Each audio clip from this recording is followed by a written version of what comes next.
Hello, xin chào tất cả các bạn. Hôm nay chúng ta sẽ cùng đến với những video shadowing tiếp theo của mình nhé. Ok, và chúng ta bắt đầu. Chủ đề ngày hôm nay là chủ đề Volunteer Work. Listen and practice.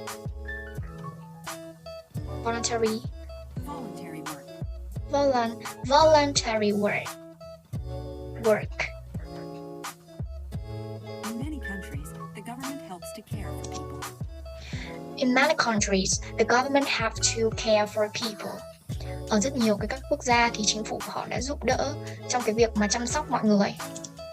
Governments give money to workers like doctors and nurses. Government give money to workers like doctors and like nurses.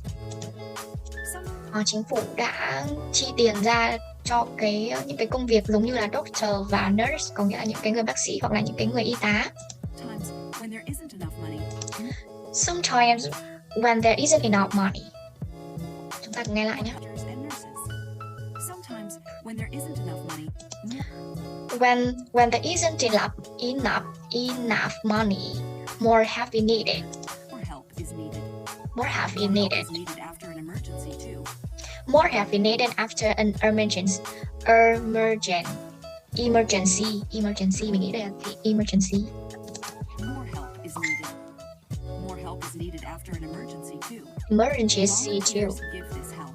Volunteers give this help. Anyone can do voluntary work. Everyone can do voluntary work. Volunteers can be young or old. Volunteers can be young or old. Many volunteers work with charities that help people all around the world. Many volunteers work with charities that help people all around the world. Many volunteers work with charities that help people all around the world. Many volunteers work with charities. Many volunteers work with charities that help people all around the world. Some doctors and nurses fly thousands of kilometers to do Some doctors and nurses fly thousands of kilometers voluntary work in another country. To do voluntary work in another country. They work in hospitals or clinics. They work in hospitals or clinics for many weeks or months. For many weeks or months. They sometimes give vaccinations so that people do not get serious disease. They sometimes give vaccinations so that people do not get serious disease. Every year, vaccinations so that people do not get serious diseases. Every year in the USA, about 62 million people do voluntary work. About 8 million volunteers are 16 or 24 years old. Trời ơi.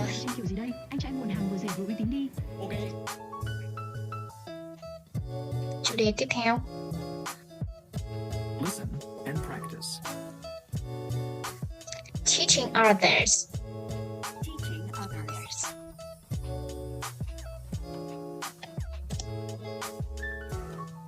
People who teach others do one of the most important. People who teach others do the important job. People who teach others do one of the most important jobs. Chúng ta phải ngắt cho others. People who teach others do one of the most important jobs. Education helps people to get a better job and to have Education helps people to get a better job. better life. Education helps people to get a better job and to have a better life. Education is people to get a better job and to have a better life. Education is important for everyone. Education is important for everyone.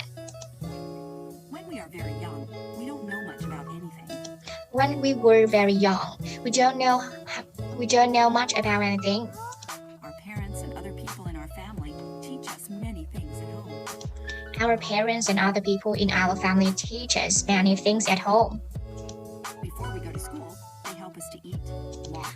Before we go to school, they help us to eat, work, talk and play. Talk and play. Talk and play. Ok, chúng mình đọc lại câu vừa nãy nhé. Teach us many things at home. At home. Before we go to school, they help us to eat, walk, Work, talk and play. As much as possible at the start of our life. They have us as much as they have as much as possible at the start of our life. Những cái người mà dạy tôi, những cái people, những cái người mà dạy tôi một trong những cái công việc quan trọng, như dạy tôi là một trong những cái việc quan trọng, thì giáo dục sẽ giúp mọi người có thể là có một cái công việc tốt hơn và có được một cái cuộc sống tốt hơn. Giáo dục cũng là một cái quan trọng đối với tất cả mọi người, everyone. Khi mà chúng ta còn trẻ, khi mà chúng ta còn rất là trẻ thì khi mà chúng ta cũng còn rất là trẻ thì chúng ta không có biết nhiều về bất cứ thứ gì. Bố mẹ của chúng ta và những người khác ở trong cái ngôi nhà của chúng ta dạy cho chúng ta rất nhiều thứ at home. Trước khi mà chúng ta go to school thì họ đã giúp chúng ta ăn, đi bộ, nói và chơi. Họ giúp chúng ta as much as nhiều nhất có thể trong việc bắt đầu our life, as much as là nhiều nhất có thể.